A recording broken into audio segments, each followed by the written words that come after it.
For $73,000, we have a caravan that we actually can't use anymore. These things that they've got on the road at the moment are death traps. Absolute death traps.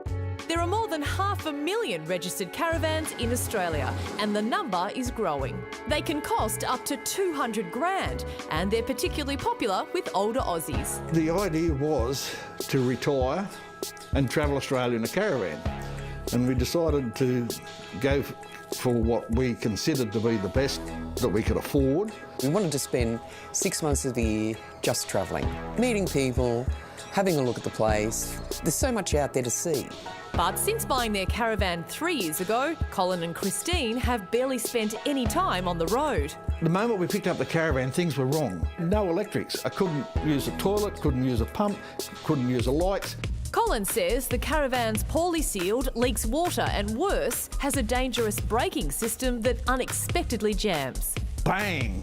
It just stopped suddenly and you think, what have I hit? What have I hit? Despite more than a dozen failed attempts to repair the caravan, including an agreement with the New South Wales Civil and Administrative Tribunal, Colin and Christine say the manufacturer refuses to refund their money. It's sitting in our driveway now because we can't use it. RTA engineers report saying it is condemned. He says it may cause injury or death.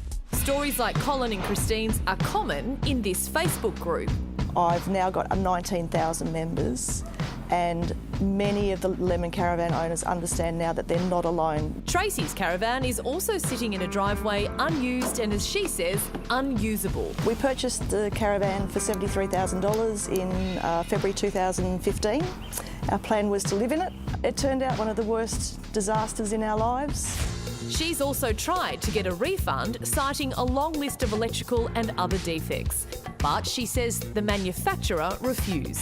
The caravan industry as it stands at the moment, I would classify as a rogue industry. Anyone with a nail gun and a silicone gun can go and set up a caravan manufacturing factory. Automotive engineer Colin Young was so concerned about the state of the industry, he set up the Caravan Council of Australia to help consumers. We had a big win just last week. The owner got a complete refund. And Colin Young says bad caravan design is often a major factor in incidents where caravans sway and jackknife. And he says the solution is government intervention. There is no effective regulation or thorough inspections, so it's pretty much self-governing, and unfortunately a lot of people take advantage of that. The industry isn't self-regulated. It has to follow the regulations laid down by the national authorities.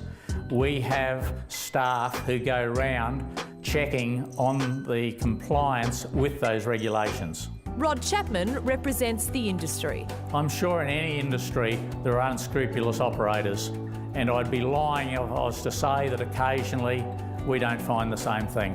But Colin and Tracy say the government needs to act, as rogue operators are putting lives at risk. And this is 3 years that we'll never ever get back. And when you're our age, we can't afford that. We've got one of our members died last night. We've got another member today on the side. He's threatening suicide. Now, that's... I don't know how to explain to people out there, and it makes you feel... Sorry. And with their caravan unsafe and their plans on hold, their lives remain in limbo. I hope we've got a couple of years left to see Australia. I need a caravan that I can safely drive around Australia that's not going to kill us, our family, or the members of the public. Oh, can someone please help that man? Yeah. Nothing brings me unstuck like seeing a beautiful old man crying, and it's so unfair. He didn't ask for anything outrageous. He just asked for what he paid for. Not fair. Please, someone help him. Well, for more information on the caravan industry and consumer rights, you can head to our website. Now, before we go to the break, those of you